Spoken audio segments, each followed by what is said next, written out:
Welcome to the Everton project. This is Everton Grove video number 17.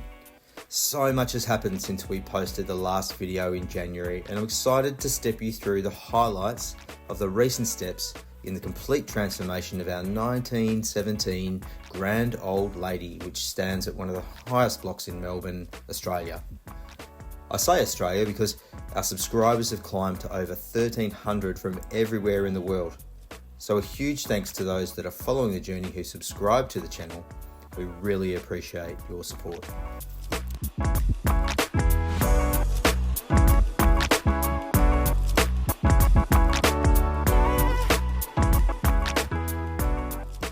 Let's jump in as we wrap the top level, ready to render it and make it watertight before dropping the scaffolding for the last time.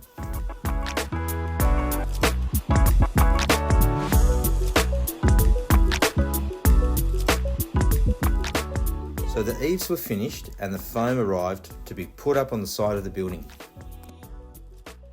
The rendering team went to work installing on the upper story. First wrapping it in pink mesh, which gives the render something to stick to more firmly. And finally, on went the first coat of render.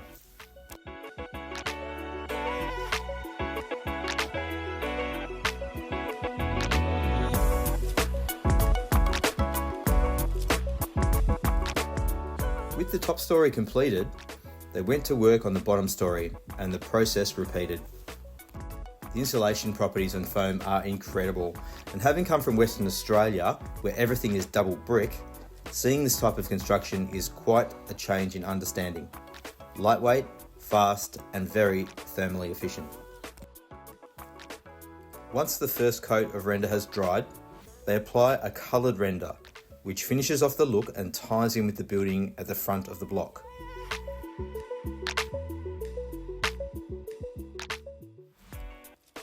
Next, the carpentry team prepare the surface for the standing seam, which is a feature of the front of the building.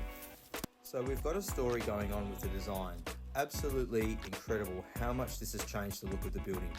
For years, the neighbours had struggled to understand how we were going to make the 100-year-old lady tie together with the new house.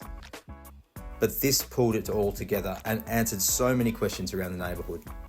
The final feature is 5 lines of weatherboards, which are a nod to the historic house's past life as a Melbourne weatherboard. They also break up the pattern and make the building quite unique. We'd really love to hear what you think of the idea, so drop us a line in the comments. Next, we move to completing the rear deck. Some extra foundation and plumbing work meant that we once again had to move loads of soil, but the finished result has added a stunning recreational area to the home that will no doubt host hundreds of events in its lifetime.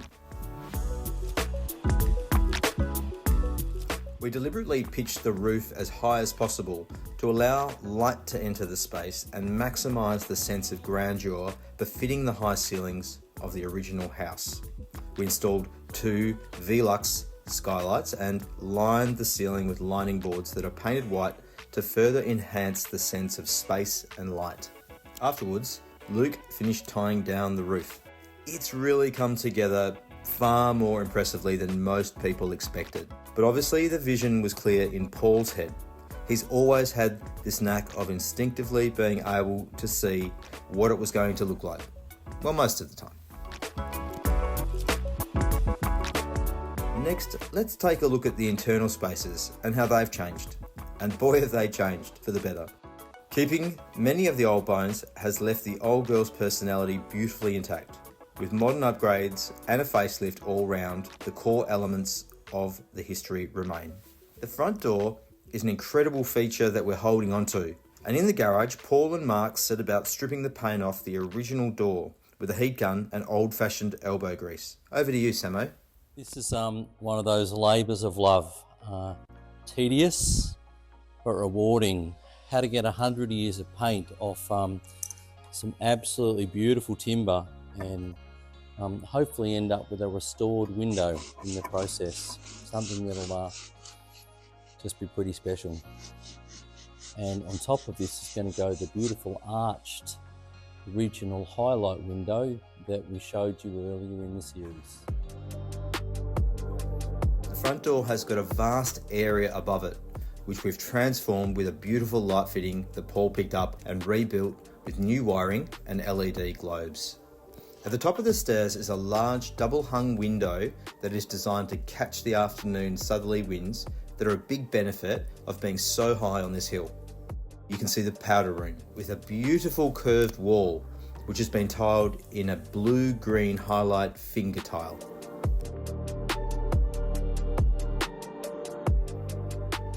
As you head down the hallway to the dining room, you'll look across to see the stained glass window that's currently being restored. We'll show you that in the next video. We decided to make another nod to the house's heritage by installing some really large scale cornice in this room and adjoining period spaces. Hanging above the dining table is one of the pressed metal panels that we've saved that's offset against a dragon red ceiling.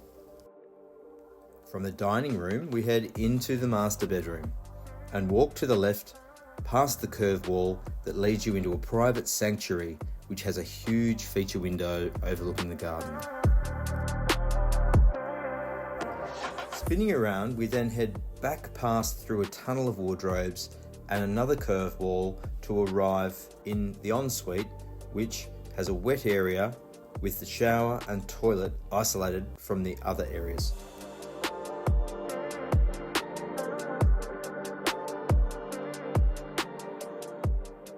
In here, the tilers have created a herringbone feature pattern that will be revealed in the next video. Heading back into the main area of the house, we look across from the dining room into the lounge room. You can see the areas we've left for the TV and the fireplace. As we've explained, the beautiful big windows look out over the bougainvillea. An environmentally friendly decision that we made was to add a massive amount of insulation wherever we could, right down to spray foam under the floors, and with this on top of the foam on the outside, we've got one cozy house. One of the most exciting features that we love so much is the pressed metal ceilings. The lounge panels are right where they've been for over 100 years, but now they have a brand new lease on life, surrounded by huge Victorian cornice and uplit with LED lights. Another cool feature is a double-skinned wall that has a hidden recess for the curtains to slide into on an electric curtain rail so that they disappear from sight during the day. From here, you enter the kitchen, walking past the long curved wall, which has become the show-stopping feature of the central part of the home. We've purposely kept it very plain because the feature speaks for itself. In the kitchen, we repeated the coffered ceilings for two reasons. One is something special we're doing with one of the pressed metal ceilings that we've preserved. But the other reason is to accommodate some of the air conditioning ducting, which sits in the bulkhead and distributes the heat and cold via the air conditioning. So we now have that, plus the hydronic heating for the winter, which will eventually be run off an electric heat pump. As we pan back towards the lounge and dining room, you get the open plan aspect of the home. Again, we intentionally wanted it to be open plan, yet feel like the original rooms had retained their independent nature, which was the way back in 1917. On the far side wall will be a second bay window seat that will have a hanging garden outside of it and will look up towards the wisteria and gum trees, which brings light and nature into the space. We head into the butler's pantry / laundry, which is a great utility area to store all of those utensils that you don't want on the bench for everyone to see. This area sits under the stairwell and incorporates an area for both the washer and the dryer.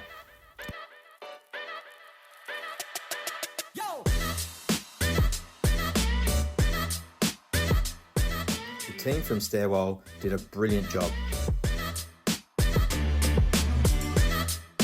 Takes us up to the top story where all the magic views are.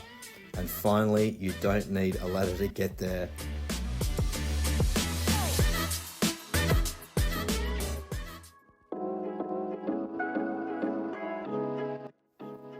Now let's have a look at the plans as we take you upstairs. We'll start in bedroom 2, then have a look in bedroom 3 where the views are amazing. Same again in the bathroom, and then the jaw-dropping views from the utility room. Both bedrooms are oversized. This room will have an opaque panel on the bottom half to hide the ugly view. And then there's something that surprises most people. A hidden cupboard for storing 2 single bed mattresses that can be pulled out at any time, thrown on the floor for overflow guests or the kids' sleepover. It's these little things that most would never think of that make such a big difference. Bedroom 3 has an outstanding view, and on a clear day you can see down to Arthur's Seat and out to Port Phillip Bay.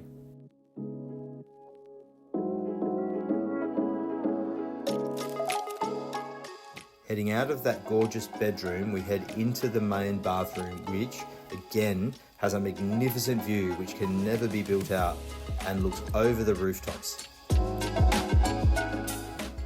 The shower area is almost 2 meters long, so there's no need for a shower screen and has hidden LED lights to make it feel bright and still allow you to take in the view. The next video will reveal a beautiful freestanding bath with an LED strip under the ridge on the side of the wall. With the windows in and the plastering complete, the absolute beauty of the top story becomes very, very clear. This gorgeous space will be somewhere that we know we're going to spend a lot of time and share with our friends and visitors. The fact that there's a hidden bar and coffee station designed so that all those guests can have maximum privacy and an almost hotel feeling about being able to chill out when they're staying without feeling like they are in someone else's space. As part of the filming process, we invested in a drone, which is giving us a great view of how the house sits on the block and really highlights some of the beauty of the area that we're in from the height that we sit on this block here in Melbourne.